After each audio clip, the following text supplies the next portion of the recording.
Welcome to Suman TV Warangal. విద్యార్థులంటే గౌరవం, తర్వాత భయం, ఇవన్నీ కూడా విద్యార్థుల పట్ల ఆ గ్రామస్తులంతా, అందులో ప్రధానంగా తల్లిదండ్రులు, మిగతా వాళ్ళంతా ఎడ్ల బండి మీద ఊరేగింపుగా తీసుకొచ్చి ఒక పూలవర్షం కురిపించినట్లుగా జరుగుతుందని మనం ఏమన్నా ఊహించామా? ఈ ఉపోద్ఘాతం అంతా మన దగ్గరే ఉన్న జనార్దన్ గారి విషయంలో జరిగింది. 2 రోజుల క్రితమే పదవి విరమణకు చెందిన ఆయన పట్ల గ్రామస్తులందరూ కానీ, తల్లిదండ్రులు కానీ, విద్యార్థులంతా తమ అభిమానాన్ని చాటుకున్నారు, పూల వర్షాన్ని కురిపించారు, స్వయంగా తామే ఎడ్ల బండితో ఊరేగించారు. ఎక్కడో దగ్గర ఒక పోలీస్ అధికారుల్ని మాత్రమే అట్లా జరిగిందని మనం ఊహించాం, కానీ ఇక్కడ వారి విషయంలో స్వయంగా జరిగింది. ఇదంతా తెలుసుకున్న చాలా మంది వారిని అభినందిస్తున్నారు, వారి కర్తవ్యాన్ని బట్టి.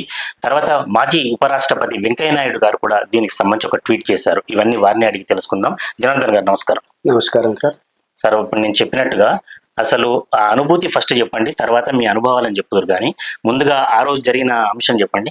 సార్, వాస్తవంగా నేను దుగ్గొండి హై స్కూల్కి 2.5 years బ్యాకే 317 జీవోలో వెళ్ళాను సార్. అతి తక్కువ కాలమే అక్కడ పనిచేయడం జరిగింది. కానీ విద్యార్థులు ఆ స్థాయిలో నాకు వీడ్కోలు సమావేశం ఏర్పాటు చేస్తారు అని నేను కూడా ఊహించలేదు సార్. ఓకే. వాళ్ళ అభిమానానికి హెడ్ మాస్టర్ గారు, ఉపాధ్యాయుల యొక్క సహకారానికి నా జీవితంలో మర్చిపోలేని ఒక అద్భుతమైన సంఘటనను గుర్తుంచుకునే విధంగా నాకు వాళ్ళు ఆ పదవీ విరమణ కార్యక్రమాన్ని చేయడం. మామూలుగా పదవీ విరమణ కార్యక్రమం అంటే ఒక స్కూల్లో ఒక స్టేజ్ ఏర్పాటు చేసి ఆ స్టేజ్ మీద సరే గిఫ్టులని అదని ఇదని చేస్తూ ఉంటారు. కానీ నేను ఇంతకుముందు పనిచేసిన పాఠశాలలో ఉండే విద్యార్థులు వచ్చేసి నాకు తెలియకుండానే ఆ గ్రామంలో ఒక ఎడ్ల బండిని ఏర్పాటు చేసి, అది గ్రామం మధ్యలో నుంచి ఆ ఎద్దులను తీసేసి ఆ సౌండ్కి ఎద్దులు భయపడతాయని అనుకున్నారో లేదు, మేము మా మాస్టర్ గారిని అలా తీసుకొస్తామనే ఉద్దేశంగా వాళ్ళు ఆ బండిని లాగుతూ నన్ను మా మేడం గారిని కూర్చోబెట్టి లాగడము, అది ఊహించని సంఘటన సార్. ఆ అనుభూతిని ఇప్పటికీ నేను ఆ అనుభూతి నుంచి తేరుకోలేకపోతున్నా. అది ఆ సంఘటన మరి వైరల్ కావడము, దాన్ని గౌరవనీయులు మాజీ ఉపరాష్ట్రపతి గారు వెంకయ్య నాయుడు గారు చూడడము, నాకు ట్విట్టర్లో నాకు అభినందనలు తెలపడం నా జీవితంలో నేను మర్చిపోలేని సంఘటన సార్. ఒక మామూలు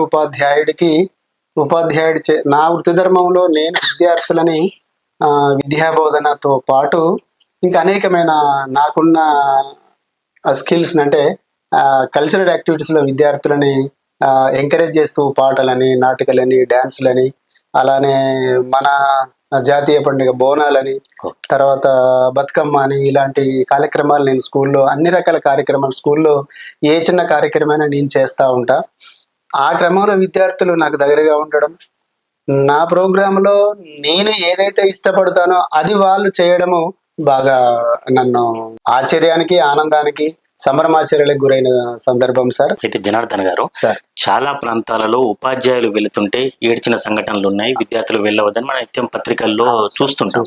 కానీ ఇక్కడ 2 సంవత్సరాల్లో మీరు ఎంతో గొప్పగా సాధిస్తేనే పిల్లల మనసులో మర్చిపోలేని ముద్ర వేస్తే మాత్రం తప్ప ఇది జరగదు. అంటే ఆ 2 సంవత్సరాల్లో ఏం చేస్తారు స్వయంగా? అసలు అంటే ప్రజలకు కూడా అంత ఇష్టం ఎందుకు కలిగింది సార్?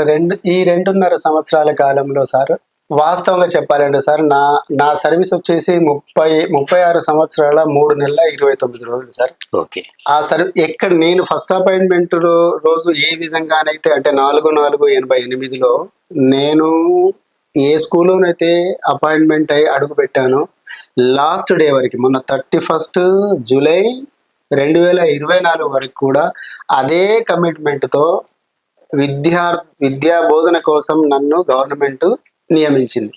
నా వృత్తి ధర్మం అది. నా వృత్తిని దైవంగా భావించి విద్యార్థులకి ప్రతి క్షణం అందుబాటులో ఉండడానికి ప్రయత్నం చేసిన సార్.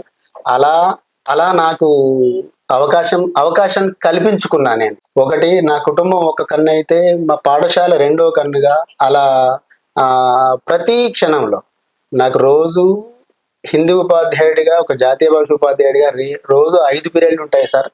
10th క్లాస్కి మరీ 2 పీరియడ్లు తీసుకుని 6 పీరియడ్లు మొన్నటి వరకు, రిటైర్మెంట్ వరకు కూడా, స్టార్టింగ్ నుంచి ఇప్పటి వరకు రిటైర్మెంట్ వరకు కూడా 6 పీరియడ్లు రెగ్యులర్గా కంటిన్యూగా చెప్పే అవకాశం రావడం, ప్రతిరోజు ప్రతి క్లాసుకి వెళ్ళడం, ఆ క్లాస్ విద్యార్థులతో ఆడిస్తూ పాడిస్తూ ఎంతసేపు విద్యార్థులకి మనము విద్యాబోధన ఏదో వాళ్ళకి స్వేచ్ఛ లేకుండా చెప్పడం ద్వారా మనం విద్యార్థులను ఆకట్టుకోలేమనేది నేను వ్యక్తిగతంగా నమ్మి చేసిన ఉద్యోగ బాధ్యత సార్. విద్యార్థులుగా ఆ స్థాయికి దిగి గనుక మనం వాళ్ళను మన వైపు ఆకర్షించుకుంటే విద్యా బోధన చాలా చాలా చాలా సంతోషంగా హ్యాపీగా చేసుకోవచ్చు అనేది నేను గమనించిన సార్. నాకు ప్రతి స్కూల్లో అదే కనపడింది. అందుకే ఇక్కడ కూడా దుగ్గొండి స్కూల్లో కూడా సార్ ఈ 2.5 సంవత్సరాల్లో నేను చేస్తున్న విద్యా బోధన, కల్చరల్ యాక్టివిటీస్, తర్వాత వేషధారణలు, ఆ పాటలు, డ్యాన్సులు, వాళ్ళు మా హిందీ సార్ అమ్మాయి ఇట్లా నేర్పుతున్నాడు, మేము నేర్చుకుంటాం, ఒక అర్ధగంట ముందు వెళ్తాం, ఒక అర్ధగంట తర్వాత వస్తాం అని తల్లిదండ్రుల పర్మిషన్ తీసుకొని వాళ్ళు, నేను ఫోన్ చేస్తే కూడా వాళ్ళు నాకు సమాధానం ఇచ్చి ఓకే సార్ మీరు మంచి కార్యక్రమాలు చేస్తున్నారు నేర్పండి. అలానే నాకు గతంలో ఒక 23 సంవత్సరాలుగా అంటే 1999-2000లో యోగా గవర్నమెంట్ వారు ఒక 2 నెలలు డిప్రెషన్ తీసుకొని యోగా ట్రైనింగ్ ఇచ్చారు సార్.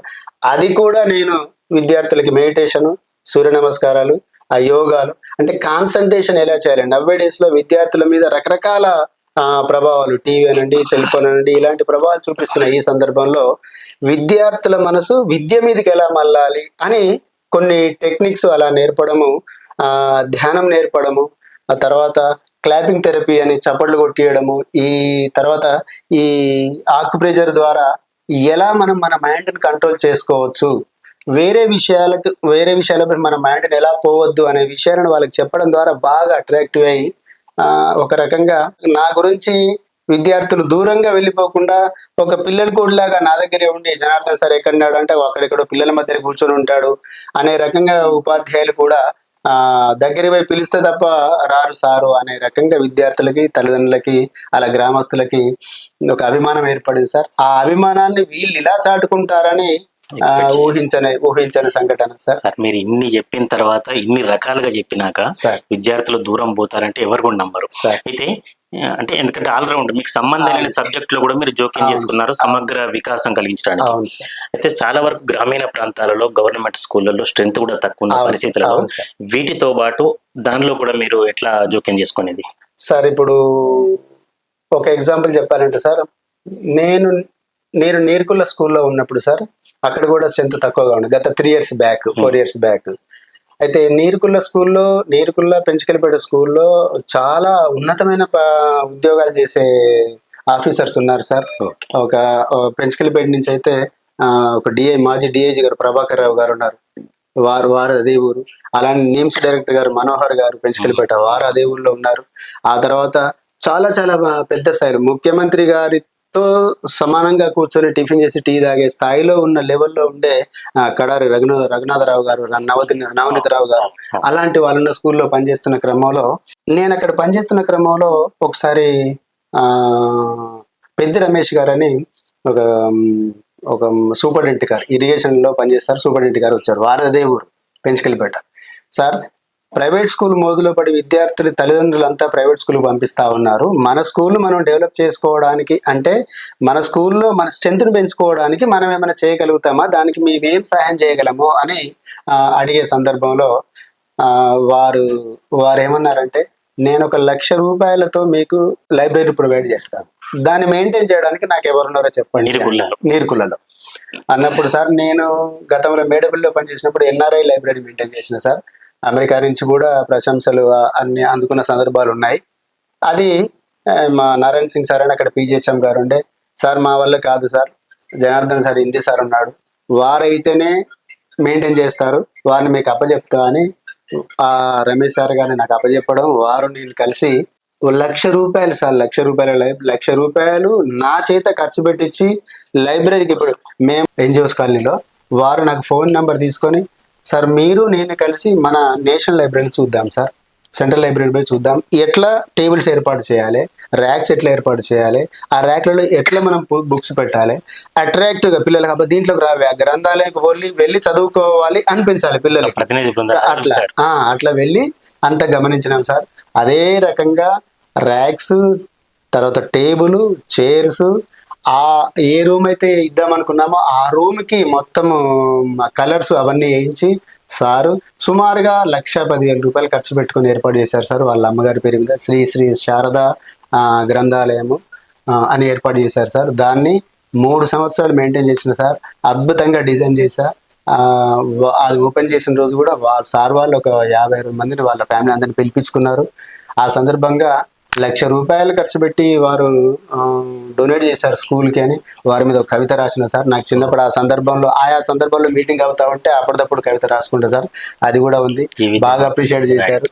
అది ఒక కాపీ నా దగ్గర కూడా పెట్టుకున్నాను. అలా 2వ సంవత్సరం ఏం జరిగింది అంటే సార్, ఇప్పుడు నేమ్స్ డైరెక్టర్ గారు మనోహర్ సార్ వాళ్ళ బ్రదర్ ఉన్నాడు, ఆర్ఎండ్బిలో చాలా పెద్ద పోస్ట్ లో ఉన్నారు. వారు వచ్చి నేను మీకు ఎలా సహాయం చేయగలను, మన స్ట్రెంత్ పెరగాలి, ఇక్కడ సౌకర్యాలు అన్నీ ఉన్నాయి, గవర్నమెంట్ ఇస్తుంది, బుక్స్ ఇస్తుంది, నోట్స్ ఇస్తుంది, డ్రెస్సులు ఇస్తుంది, మధ్యాహ్నం భోజనం పెడుతున్నారు, ఇంకా స్ట్రెంత్ పెరుగుతారంటే మనం ఏం చేద్దాము అని అంటే, సార్ వాటర్ సోర్సెస్ లేదు సార్, కాబట్టి వాటర్ కావాలి సార్ మాకంటే. సుమారుగా స్కూల్ వాటర్ సోర్సెస్ లేదు. అయితే బోర్ ఉంది. ఆ బోర్లో వాడుతున్న క్రమంలో బోర్లో నుంచి కొంత మురికి నీరు వస్తుంది. చివరిలో వారు ఏం చేశారంటే, నేను ₹1,00,000 ప్యూరిఫైర్ కొనిస్తా అని హైదరాబాద్లో ప్యూరిఫైర్ కొని లారీలో వేసి పంపించారు సార్. అది ఫిట్ చేసి దాన్ని దాపించాము. ఓపెనింగ్ వారిని పిలిచాము, వచ్చారు. పిల్లలందరూ హ్యాపీ సార్. ఇప్పుడు నడుస్తా ఉంది. రోజుకు సుమారుగా 400 మంది విద్యార్థులు తాగొచ్చు. అంత పెద్ద వాటర్ ప్లాంట్ ఇప్పించడంలో అది విశిష్టమైన పాత్ర ఉంది సార్. 3rd ఇయర్ ఏమైంది అంటే, కడారి నవనీతరావు వాళ్ళ బ్రదరు రఘునాథరావు గారు ఉంటారు సార్. స్కూల్ పక్కనే ఉంటుంది. అయితే రోజుకి స్ట్రెంత్ పడిపోతుంటే వాళ్ళు దాన్ని చూసి తట్టుకోలేక, మనం చదువుకున్న స్కూల్ ఇంత దిగజారిపోతుంది ఏంటి అనే ఆలోచనతో ఏం చేశారంటే, వారు వచ్చి సార్ అందరిని పిలిపేయండి సార్ మాట్లాడతా. వచ్చాము. జనార్దన్ గారు చెప్పండి, గత సంవత్సరం అది చేసా, అది ఏమన్నారు ఇచ్చాము, ఈ సంవత్సరం ఇది ఏమన్నారు ఇచ్చాము, ఇంకా మన పిల్లలు ప్రైవేట్ స్కూలుకు విద్యార్థులు ఎక్కొద్దు, ఏం చేద్దాం అంటే, సార్ నాకు టక్కున ఒక ఆలోచన వచ్చింది. సార్ మీరు ఏమనుకోకుండా ఒక మాట చెప్తారు సార్, పర్మిషన్ తీసుకుంది సార్. పిల్లలు షూ, టై, సాక్స్, బెల్ట్కు బాగా ఇష్టపడతారు. అలాంటి మనం ఏమైనా ప్రొవైడ్ చేయగలిగితే ఆ డ్రెస్ చూసైనా అట్రాక్టివ్ అవుతారు సార్ అని.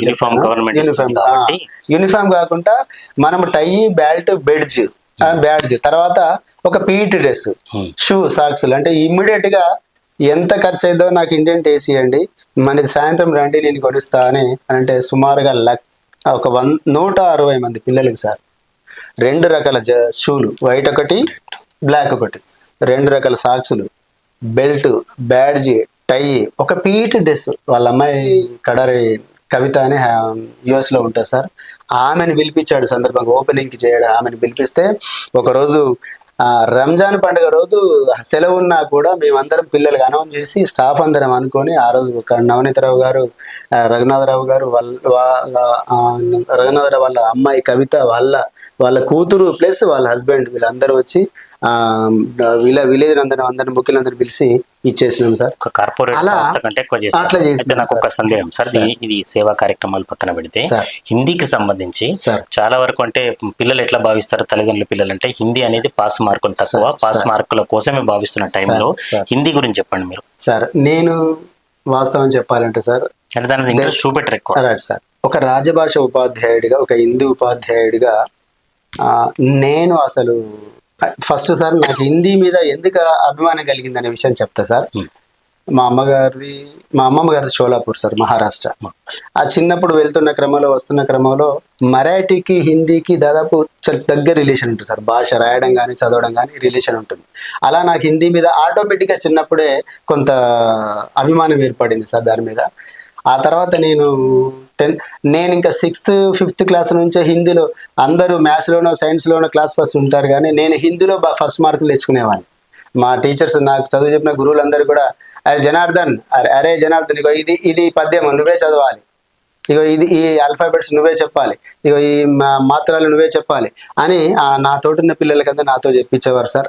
అలా నాకు ఆ హిందీ మీద విపరీతమైన అభిమానం పెరగడం. ఆ తర్వాత నేను డిగ్రీ స్థాయిలో సెంట్రల్ యూనివర్సిటీ, ఆగ్రాలో ఉండే సెంట్రల్ యూనివర్సిటీలో హిందీ బిఎడ్ చేయాలనేది బలీయమైన కోరిక సార్. అక్కడికి వెళ్ళి సెంట్రల్ యూనివర్సిటీలో బిఎడ్ చేశా. ఆ తర్వాత ఎంఏ చేశా అక్కడే. హిందీ మీద అపారమైన అభిమానంతో ఒక హిందీ టీచర్గా, స్కూల్ అసిస్టెంట్గా మారినా సార్. పిల్లలకి ఎట్లా చెప్పేది హిందీ? ఇది నేను ఎంత ఉత్సాహంగానైతే, ఎంత ఇంట్రెస్ట్గా అయితే నేర్చుకున్నానో అంతే ఇంట్రెస్ట్ పిల్లల మీద క్రియేట్ చేయడానికి నేను చేసిన ప్రయత్నం ఏంటి అంటే, ముందుగా హిందీ అంటే మన భాష కాదు అనే ఒక అపవాదు ఒక అపవాదును విద్యార్థులలో తీసేయాలి ఫస్ట్. అది పోతే ఓహో ఇది మనం మాట్లాడుకోవచ్చు అనే భాషని వాళ్ళ భాష మీద ఇంట్రెస్ట్ ఎట్లా క్రియేట్ చేయాలి అంటే, నాకు దొరికిన అక్కడ ఒక ముస్లిం అమ్మాయో ముస్లిం అబ్బాయో అంటే రెగ్యులర్గా అబ్బాయితో అమ్మాయితో హిందీలో మాట్లాడేవాడిని. అయితే హిందీకి ఉన్న సౌలభ్యం ఏంటి అంటే, మీరు నేను కనుక ఒక 10 మాటలు మాట్లాడుకుంటే అందులో 8 మాటలు 6 మాటలు విద్యార్థులకు మన వినే వాళ్ళకి అర్థమైపోతాయి. అంత సులభమైన వాడుక అంత సులభమైన భాష అని చెప్తూ ఏం చేసినట్టు విద్యార్థుల మీద అప్పటిదప్పుడు ఒక చిన్నగా పాట రాసుకోవడం, వాళ్ళ క్లాసులో ఉండే పాటలతో పాటు లెసన్లతో పాటు ఆ లెసన్ మీద ఒక పాట రాయడం, ఆ లెసన్ లో ఉండే పద్యాలకు అనుగుణంగా మనం ఒక పాట రాసుకోవడం, ఈ పిల్లల్ని ఇన్వాల్వ్ చేయడం, ఆ పిల్లలకు పేర్లతో ఒక పాట రాసుకోవడం. ఇంత సులువుగా ఉంటుందా సార్, ఇంత ఈజీగా ఉంటుందా సార్ హిందీ అని వాళ్ళ మైండ్ లో ఉండే ఇది రాదు అనే నెగటివ్ సెన్స్ తీసేయడానికి 100% ప్రయత్నం చేసి ఆడుతూ పాడుతూ వాళ్ళకు తెలుగుతో సహా నేను హిందీ చెప్పే క్రమంలో 3 భాషలని ఉపయోగించి చెప్పేవాడిని సార్. 6th వాళ్ళు ఆల్ఫాబెట్స్ నేర్చుకున్న 15 రోజులకే పాట పాడే స్థాయికి వచ్చేవాళ్ళు సార్. అట్లా 14th సెప్టెంబర్ జాతీయ హిందీ దినోత్సవం రోజు క్విజ్లో ఇప్పుడు ఏదైతే మన మ్యాథ్స్లో సైన్స్లో క్విజ్ ఏర్పాటు చేస్తారో అట్లా ఒక 50 ప్రశ్నలు తయారు చేసి పిల్లలందరినీ గ్రూప్లుగా కూర్చోబెట్టి క్విజ్ కండక్ట్ చేయడం, పాటలు రాసి వాళ్ళకి నేర్పడం, ఆ ట్యూన్ నేర్పడం, ఆ తర్వాత కవితలు రాస్తే కవితలు చదివించడం, ఆ తర్వాత వాళ్ళకి స్పీచ్లు ఇవ్వడం, స్టేజ్ మీదకి పిలవడం, ఎట్లా మనం స్టేజ్ మీద హిందీని ఎట్లా మనం ప్రొనౌన్సియేషన్ ఎట్లా ఉండాలి అని ఇలా ఈ కవితలు, పాటలు, నాటికలు, స్క్రిప్ట్స్ కూడా వేసేసి పిల్లలకి రాసి వాళ్ళని యాక్ట్ చేయించడం. ఇవన్నీ చేయడం ద్వారా ఏమైంది అంటే, హిందీ సార్ వస్తాడు, మనం కొత్త పాట నేర్చుకోవచ్చు అని ఆ హిందీ మీద ఇంట్రెస్ట్ క్రియేట్ అయింది సార్. అదే నా సక్సెస్ కారణం కూడా అదే సార్. మొత్తం మీద హిందీ సార్ను హిందీ భాషను మర్చిపోయి ఒకసారి అమ్మ దగ్గరికి వెళ్దాం. ఈ రకంగా ఒక్క మాట సార్, ఈ రకంగా మానవ సేవయే మాధవ సేవ అన్నట్టుగా ఈ రకంగా నేను జాతీయ భాషకి సేవ చేసి విద్యార్థులకు జాతీయ భాష మీద అభిమానం కలిగించడం దేశ సేవ చేయడానికి నాకు మా అమ్మ నాన్న భగవంతుడు నాకు అవకాశం కలిగించిన విషయాన్ని నిరంతరం గుర్తు చేసుకుంటా సార్. అలా భాష ద్వారా దేశానికి సేవ చేసే అవకాశం నాకు వచ్చింది సార్. చాలా నా ఉద్యోగ జీవితంలో చాలా హ్యాపీగా ఉన్నా సార్. ఎందుకంటే ఆ లాంగ్వేజ్ చెప్పి నేను దేశానికి ఎంతో మంది విద్యార్థులకు బయట రాష్ట్రాలకు వెళ్తే మాకేం ఇబ్బంది లేదు, మేము ఎక్కడికి వెళ్ళినా హ్యాపీగా పోయి రాగలుగుతామనే ఆలోచన విద్యార్థులలో డెవలప్ అయింది సార్. ఈ రోజున అంతర్జాతీయ స్థాయిలో కూడా ఎక్కడికి వెళ్ళినా కూడా హిందీ ఇప్పుడు దాదాపు 3rd ప్లేస్ 4th ప్లేస్ లో ఉంది సార్. వరల్డ్ వైడ్ గా విపరీతమైన డెవలప్మెంట్ ఉంది సార్ హిందీకి. ఒక సుమారుగా 100 దేశాలలో 150 కంట్రీస్ లో ఈ రోజున హిందీ నేర్చుకుంటా ఉన్నారు. దానికి కారణం మన భారతదేశానికి భారత సంస్కృతికి, హిందీ భాషకి. హిందీ వేరు కాదు. భారతదేశం యొక్క శ్వాస, ఆశ, గొప్పతనం అన్నీ కూడా హిందీ భాషతో ముడిపడి ఉన్నాయి. అలా మన సంస్కృతిలో గొప్పతనం సంస్కృతిలో ఇమిడి ఉంది హిందీ భాష. అలాంటి హిందీ జాతీయ భాష ఉపాధ్యాయుడిగా చాలా గర్వంగా ఫీల్ అవుతున్నా సార్. చాలా సంతోషంగా కూడా ఉంది. మేడం, మీరు చెప్పండి, ఆ రోజు ఏమనిపించింది అంటే చాలా మంది సన్మానాలు చేయటం, శాలువాలు కప్పడం, దండలు వేయటం, కానీ అందరూ పూల వర్షం కురిపిస్తూ బండి మీద వాళ్ళే స్వయంగా లాక్కొని పోవడం అనేది మీకు ఏమైనా వీళ్ళే ఏర్పాటు చేసుకున్నట్టు అనిపించిందా? నిజంగా అభిమానం అనిపించింది? అసలు అక్కడ సీన్ అంతా ఎట్లా అనిపించింది మీకు? నమస్తే. నాకు ఫస్ట్ నుండి విద్య అంటే ఇష్టం. విద్య బోధించడం అంటే ఇంకా చాలా ఇష్టం. అలా నాకు విద్య బోధించే గురువు దొరకడం ఫస్ట్ అదృష్టం. అలాగే మొన్న సంఘటన మేము ఊహించాలి అంత జరుగుతుంది, పిల్లలకు అంత అభిమానం సార్ మీద ఉన్నది అనే భావన ఎప్పుడూ అంత ఊహించాలి ఉంది. ఎందుకంటే మా సారు ఇప్పుడు ఎప్పుడైతే స్కూల్లో ఇప్పటి వరకు కూడా ఒక స్కూల్ ఒక దేవాలయం లాగా భావించి పిల్లలు ఒక దేవుళ్ళ లాగా భావించి చేసిండు. సార్ జనార్దన్ గారు, మీరు చెప్పండి చివరగా, ఆ రోజు సంఘటన జరిగిన తర్వాత సరే మీడియాలో దీనికి సంబంధించిన కథనాలు రావడం, వెంకయ్య నాయుడు గారు ట్వీట్ చేయడం, అప్పటి నుంచి ఇప్పటి వరకు ఎవరైనా పిల్లలు కానీ, పెద్దవాళ్ళు కానీ, గ్రామస్తులు కానీ, ఉపాధ్యాయులు కానీ మాట్లాడుతున్నారా? సార్, నేను ఏ రోజైతే రిటైర్మెంట్ 31st జూలై దాదాపు 11 గంటల స్టార్ట్ అయిన కార్యక్రమం ఈవినింగ్ 6:37 అయింది సార్. నేను ఆ రోజు వచ్చేవరకు నైట్ 9 అయింది.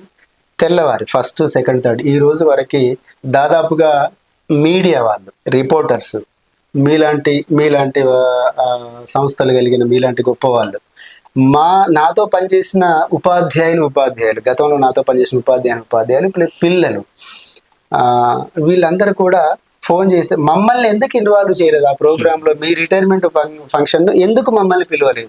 వాస్తవంగా సార్ నేను స్కూల్ వరకే చేసుకుంటాను, చిన్నగా చేసుకుంటాను, పెద్దగా ఎందుకులే అనే ఆలోచనతో నేను స్కూల్ వరకే లిమిటెడ్ గా, కొంతమంది నియర్ అండ్ ఇయర్ నా ఫ్యామిలీ మెంబర్స్ ఒక 15-20 మంది, సో తర్వాత నాకు దగ్గర ఉన్న వాళ్ళు, మా స్కూల్ విద్యార్థులు, మా స్టాఫ్ అని అనుకున్నాను సార్. అది ఎంతైతే తక్కువ అనుకున్నానో అది నా చేతులు దాటి అంతకంటే ఎక్కువైపోయి, అలా వాళ్ళు ఫోన్ చేస్తున్న క్రమంలో నేను ఎందుకు మర్చిపోయి ఉంటా వీళ్ళను అనే రకంగా పిల్లలు ఫోన్ చేస్తూ, మాజీ పిల్లలు ఫోన్ చేస్తూ, నాతో పనిచేసిన కొలీగ్స్ అందరూ ఫోన్ చేస్తూ, మీడియా వాళ్ళు ఫోన్ చేస్తూ, పేపర్ వాళ్ళు ఫోన్ చేస్తూ, రిపోర్టర్లు ఫోన్ చేస్తూ ఉంటే ఇప్పటి వరకు కూడా అదే సందర్భం జరుగుతా ఉంది సార్. నేను కలుగుతున్నా సార్. అంటే నేను ఊహించని సంఘటన, ఒక మామూలు గ్రామీణ ప్రాంతాల్లో ఒక ఉపాధ్యాయ వృత్తి చేసుకుంటూ నా కర్తవ్యాన్ని నిర్వహిస్తున్న ఈ సందర్భంలో అది మీడియా కవర్ కావడం, అది వారి అంత ఉపరాష్ట్రపతి స్థాయిలో ఉన్న వెంకయ్య నాయుడు గారు చూడడం, నన్ను ట్విట్టర్లో అప్రిషియేషన్ అభినందన తెలపడం, ఇది కళ అంటే నాకు గుర్తుకొచ్చినప్పుడు ఇది కళయా నిజమా అనే ఒక సందర్భం కూడా వస్తా ఉంది. నేనేంటి ఒక మామూలు టీచర్ని, వారి దృష్టిలో పడడం ఏంటి అనేది అనిపిస్తా ఉంది సార్. అలానే నిన్నటికి నిన్న డెక్కన్ క్రానికల్ ఎడిటర్ గారు శరత్ కుమార్ గారు ఫోన్ చేశారు. దాంట్లో సెంటర్ పేజీలో వచ్చింది విత్ ఫోటోతో సహా. ఇంకొక ఇంగ్లీష్ పేపర్లో కూడా నా ప్రోగ్రామ్ కవర్ కావడము ఊహించలేదు సార్. అలానే మరి తెలుగు పేపర్లలో ఆ రోజు తెల్లవారి 1వ తారీఖు రోజు అన్ని పేపర్లలో సెంటర్ పేజీలో రావడం, ఇంకా మరి ఇది ఘంటారావంలో దాని గురించి రావడం, 9 మాసాలు మోసి నన్ను మా అమ్మ ఈ ప్రపంచానికి నన్ను పరిచయం చేసింది సార్. ఈ సభాముఖంగా నాకు తొలి గురువై, తల్లై, ఆలించి, లాలించి, పాలించి నాకు జన్మనిచ్చిన మా అమ్మకి, అందనంత ఆకాశం అంత ఎత్తులో ఉన్న మా నాన్నగారికి, ఈ ఇంటర్వ్యూతో సహా మా అమ్మ నాన్నకి శతకోటి సహస్ర వందనాలు తెలియజేస్తున్నా సార్.